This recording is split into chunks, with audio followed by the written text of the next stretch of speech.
This is DMG and welcome to Treacherous Trap Tuesday on the 7D System channel. And today we're going to be talking about a falling block trap and how you can fiendishly use this simple device to rag chaos throughout your campaign.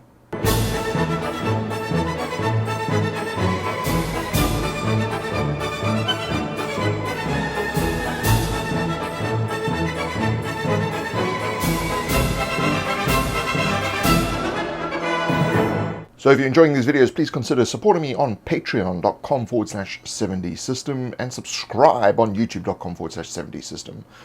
Now, a falling block trap. This is easy to obfuscate because it's just part of the ceiling. So you're walking along, you don't really notice it, except there may be some little grooves around the edges so that it's easier for the block to fall.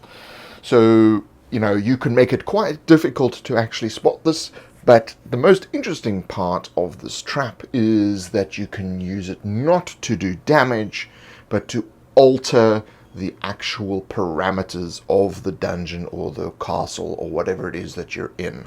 The lure of this would be the dungeon itself, or, part of the exploration. As we've talked about before in the spike trap where we had the stairwell, people want to go forth. They're explorers, they're wanting to explore, so the whole dungeon itself is the lure.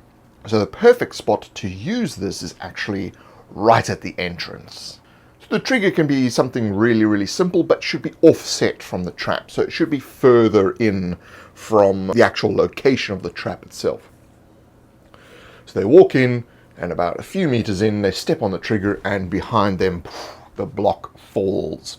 Now, of course, if you want, you can put the trigger closer to the trap so the block actually can fall on people. And if you're not using it at the entrance, you're using it somewhere else in the dungeon, you can have it so that it actually splits the party. And as any experienced role player will know, splitting the party is a very bad idea for the players, so they'll want to get back together as soon as possible. So the trap itself forms containment. So it seals the exits from the dungeon, or it blocks off access to another part of the dungeon, so they have to go another way around. So this is making the entire dungeon itself the containment of the trap. And it also means you're now directing the players towards the danger that lurks within. And the effect is, what I like to use would be something like a large, ferocious monster that has been caged, and the block falling raises the gateway, and this creature is released into the dungeon, which they then are stalked by. So interesting creatures that have stealth capabilities or invisible, all that kind of stuff for higher level players, will make the game more of a sort of horror chase kind of scenario. Whereas lower level players, you could release a whole lot of little critters that are dangerous together, but by themselves are relatively easy to overcome.